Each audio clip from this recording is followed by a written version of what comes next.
Welcome to the channel. This is TJK Creative. I am Tyler. This is the John Wick Chapter 4 movie review. No spoilers here. No spoilers today.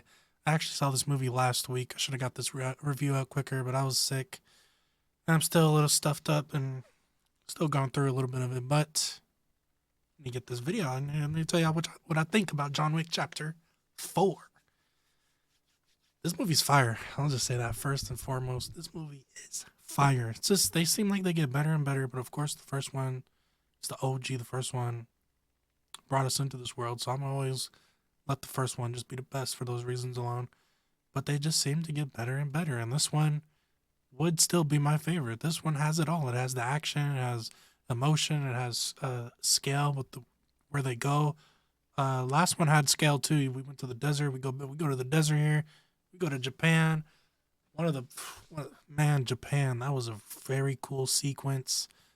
Like I said, we're getting it all. We're getting gunshots, hand-to-hand combat, swords, sumo wrestling almost in some of the scenes.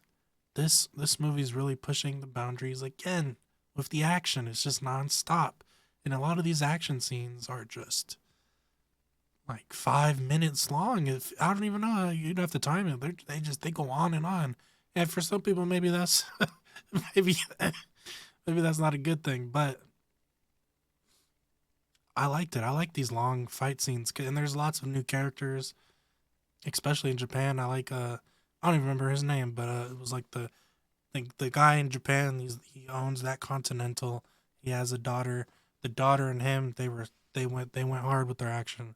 They did good. They're fighting all these dudes with swords with fucking stars, throwing stars. Shit was fire. And John Wick, always coming through, bro. This movie has a little bit of a time jump in the beginning. Obviously, if you've seen where John Wick left off in the third one, freaking Winston shot him off the building. Hey, bro, he was a hoe for that, but I guess he had no choice. I guess. Freak it. He had no choice. Rest in peace, Lance Riddick as well. He was the concierge to the New York Continental. And rest in peace, bro. It's going to be interesting to see. Because he was still alive when I saw it. So I'm going to go see it again when it opens. I want to, hopefully, we get a good reaction for him. Some clapping, some cheering. Rest in peace. But we get some new stuff with the Continental in New York. Just the Continental in general, because they're all over the world. We see new things unfold with the Continental. This movie does a good job of bringing more lore again to the Continental, bringing more lore to the high table. And then there's a lot of people under the high table, like you've seen in the last one where John Wick goes to rip his ticket. Just places like that, those types of people that are high up but they're still under the table. There's so much, bro. Bill Skarsgård, I didn't like how he was acting at first. I don't know why. It just seems so different from everybody else in the movie. But it caught on to me. I liked that. I liked him. He did a good job. He plays the Marquis, which is like with the high table in this movie.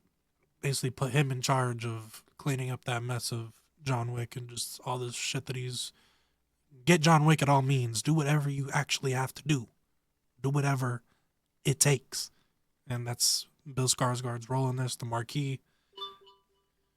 That's what he's doing. Donnie Yen, oh my god.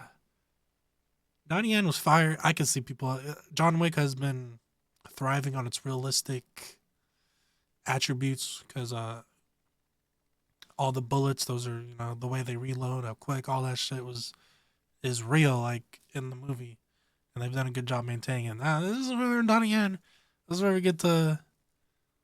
This is where it starts to get a little fun in a good way. He's blind in the movie. His name is Kane, and when they were talking about him, I was like, "Oh, Kane, that sounds interesting." Like, he comes out with Kane. I didn't know he was gonna be hired to do some shit, but this motherfucking Kane got skills in a world where everybody's assassins and this motherfucker's blind. Got some skills, or I don't know how he kicking around still at this age. He's just that tight. Fuck it, bro. Kane is that guy. Donnie Yen did a great job. Again, I don't even know that guy's name. The guy that owned the Continental. I can't even pronounce. I'm not even gonna try. But the guy that owns the Continental in Japan, him and Kane and John Wick, they got some history. John Wick has history with everybody. That's a fact. Everybody's scared of John Wick. Everybody, you're either scared of him, you respect him, you're his friend, you're not, you're his enemy. Either way, everybody knows something about John Wick. The Baba Yaga. I'm looking at the cast. A lot of these people aren't even in the movie. Halle Berry, she ain't in the movie. It's weird. I don't know why. There's a lot of people on this cast that just ain't in the movie. All right. There's another character, a new one called Nobody, and I don't know his. I can't find him on the cast. Just freak this cast list is trash. The character that plays Nobody, he was really cool. I almost thought for a second they were gonna try to make him the next John Wick. I was really thinking that, but nah, there's no way. But he was great. He was great. They have stuff with the scenes with the dog in the movie that got a lot of cheers. The ending of this movie, I don't know. I still don't know how I feel about it. I don't even know if I believe it. But the ending it was satisfying. So I can't say it wasn't satisfying. It might be controversial to John Wick fans. I have to wait till the end of the week. I have no idea how people are going to feel about that. There is a TV show, 2 TV shows coming out, the Continental. I think it's called something like that. And then Ballerina. And then John Wick 5 was said to be in production years ago, so I don't know. You guys let me know. Come back to this video after you see John Wick 5. Let me know what you think about the ending. And, I mean, the score is great. There's a lot of cool scenes, directing-wise. There's really cool over-the-head shots of, like, in the building where it's just going through all the different rooms and I don't know if it was a hotel. It was, like, a abandoned building now, and it's just going through all the different sections, just overhead, almost the whole fight in there. And you see John Wick just going in, but over the top. It was really cool. Something new, something different. You see John Wick, he's going everywhere trying to, do what he can to stop this, you know what I mean? Stop trying to, being hunted. He wants to be out. He came back in for a reason. We've seen it in other movies. And now he's trying to survive. And the high table they throwing everything they can at him. Everything they can. But he's just that guy. He's John Wick. And John Wick has some friends that are always willing to help. Like you seen Lawrence Fishburne's one of those friends. He comes back in this movie, not a big role, but he's here. He's here to keep the just to keep you in his mind, just to know that everybody's here. It's still the same world. That type of shit. And yeah, I mean, without spoiling it, I mean, there's a lot of good kills, great kills in the movie. That's really just the main plot, just John Wick's trying to survive, being hunted. The bounty keeps going up and up. Without spoiling it, that's really the best I could say. Plot-wise, like, he's just trying to survive. He's making it through the city. Winston. There's a storyline with Winston and the Marquis and John Wick. Kane has his own backstory. There's a lot of good backstory. Kane has his own backstory, and you see why he's doing what he's doing. It's believable because, family. That's really the key thing with these assassins. Once you get a family, it's a wrap. Like, man, they hang a family over the head, bro. And yeah, I mean, see this movie, bro. See this movie. It's great. Go see this over Shazam. Go see this over Ant-Man. I don't even know what else is in theaters, but probably go see this. Creed was good too, but I would still see this over Creed. If I had to choose. But yeah. Solid movie. I give it an A.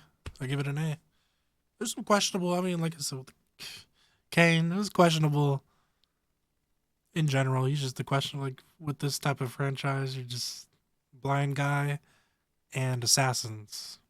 And he's still alive, you know what I mean? After all these years of him in this business. It's crazy. But even even with that, they still do certain things with Kane that made it really interesting. Like just seeing how a blind assassin in this world of John Wick gets around and kills people on such a high level as he does. It's interesting. Cool stuff to see.